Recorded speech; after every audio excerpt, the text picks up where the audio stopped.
Halo Sobat Pratama. Sobat Pratama tahu nggak sih, jika kita membeli atau mendapatkan suatu aset, lalu kemudian menjualnya atau mengalihkannya kepada pihak lain dengan harga yang lebih tinggi, atas selisih harga lebih tinggi atau kenaikannya, itu bisa dikenakan pajak loh. Selisih harga atau kenaikan ini biasa disebut dengan gain atau keuntungan.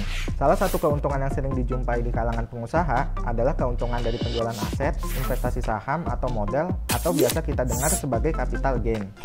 Mau tahu lebih lanjut terkait pajak atas capital gain? Yuk Sobat Pratama, kita bahas bersama saya, Dani Miliano, dalam Barudak Aspek Pajak atas Capital Gain berdasarkan regulasi perpajakan di Indonesia.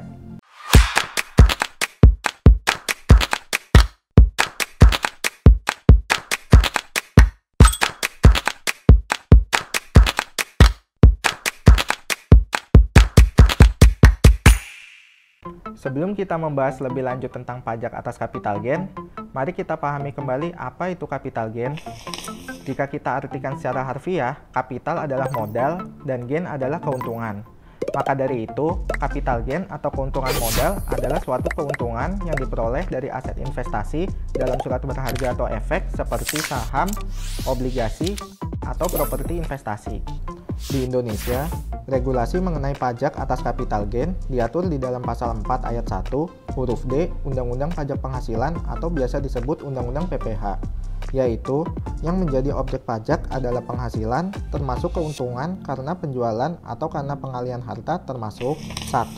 Keuntungan karena pengalihan harta kepada perseroan, persekutuan, dan badan lainnya sebagai pengganti saham atau penyertaan modal.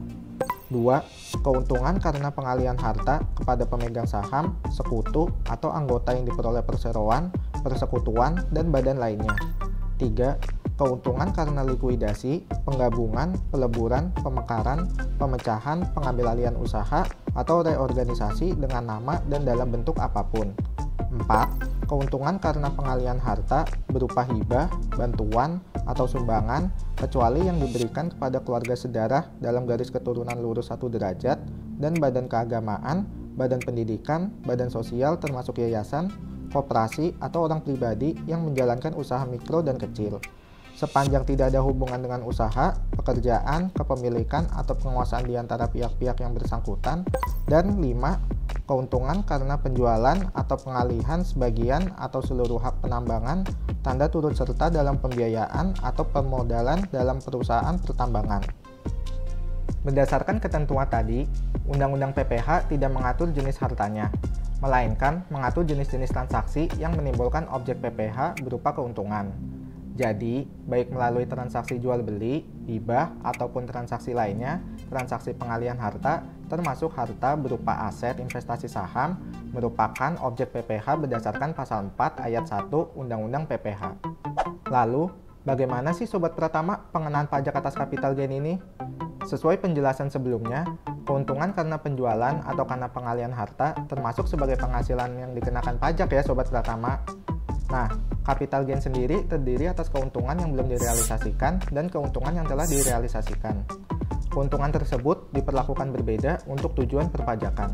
Jadi apa sih perbedaan antara keuntungan yang belum direalisasikan dan keuntungan yang telah direalisasikan? Yuk Sobat Pratama, kita bahas satu persatu. Jadi, untuk keuntungan yang belum direalisasikan, merujuk pada perubahan nilai investasi atau aset tertentu yang belum dijual atau direalisasikan. Artinya, keuntungan tersebut hanya ada dalam pembukuan sesuai nilai pasar saat ini, tetapi belum diwujudkan melalui transaksi jual-beli atau pengalihan aset. Nah, pajak tidak dikenakan atas keuntungan yang belum direalisasi tersebut, sampai aset tersebut terjual atau dialihkan. Sedangkan, untuk keuntungan yang telah direalisasikan adalah keuntungan dari selisih nilai jual yang lebih tinggi dari nilai perolehan atau nilai pembelian aset, yang dihasilkan dari transaksi penjualan atau pengalihan atas aset tersebut. Maka, atas keuntungan yang telah direalisasikan tersebut dikenakan pajak.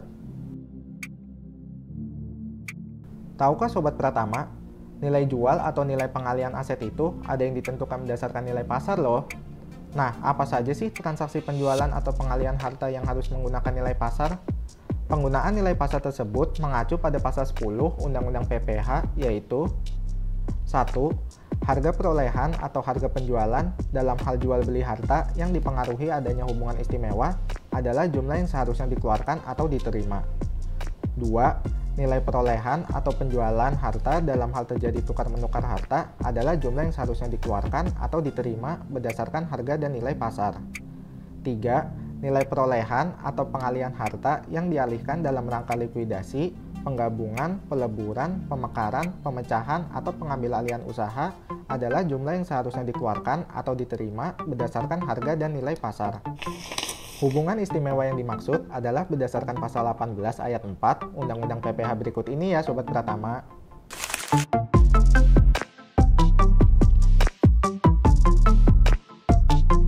Setelah mengetahui transaksi pengalihan harta apa saja yang menggunakan nilai pasar, lalu siapa sih pihak yang dapat menentukan nilai pasar tersebut? Pihak yang dapat menentukan nilai pasar adalah Kantor Jasa Penilai Publik atau KJPP atau Direktorat Jenderal Pajak atau DJP.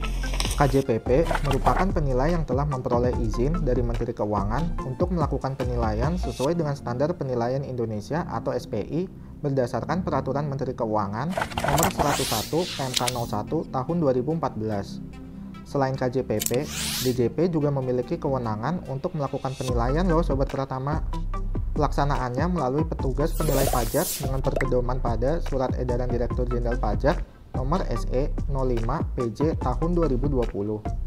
Penilaian yang dilakukan oleh DJP ini pastinya juga sesuai SPI. Nah, Sobat Pratama, setelah mengetahui tentang nilai pasar, lalu bagaimana sih cara menghitung capital gain ini? Yuk sama-sama kita melihat contoh perhitungan dan penjelasannya.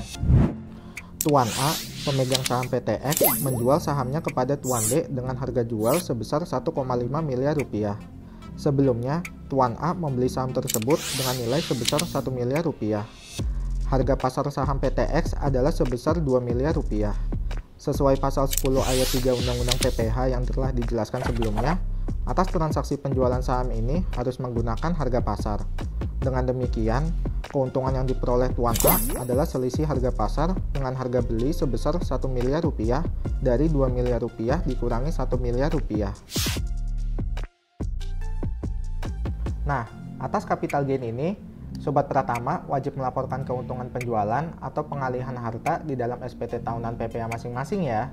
Atas penghasilan kena pajaknya, kemudian dikenakan tarif PPH pasal 17 Undang-Undang PPH, yaitu tarif progresif bagi wajib pajak orang pribadi atau tarif PPH sebesar 22% bagi wajib pajak badan. Perlu juga Sobat Pratama ketahui nih, untuk transaksi penjualan atau pengalihan harta yang telah dikenakan PPH final, capital gain atas penjualan atau pengalihan harta tersebut sudah tidak diperhitungkan lagi pajaknya di SPT tahunan PPH ya Sobat Pratama. Misalnya, penjualan saham di Bursa Efek sesuai Peraturan Pemerintah Nomor 41 Tahun 1994 sebagaimana telah diubah terakhir dengan Peraturan Pemerintah Nomor 14 Tahun 1997. Bagaimana penjelasan materi kali ini Sobat Pratama? Semoga informasi tentang pajak capital gain ini bisa membantu Sobat Pratama semua untuk menyusun perencanaan pajak yang lebih optimal ya. Yuk Sobat Pratama, belajar lebih baik dan lebih baik belajar. Jangan lupa juga ya follow Instagram Pratama Indomitra dan aktifkan juga loncengnya untuk notifikasi konten terbaru dari kami serta subscribe channel YouTube Pratama Indomitra. Sampai jumpa di video selanjutnya.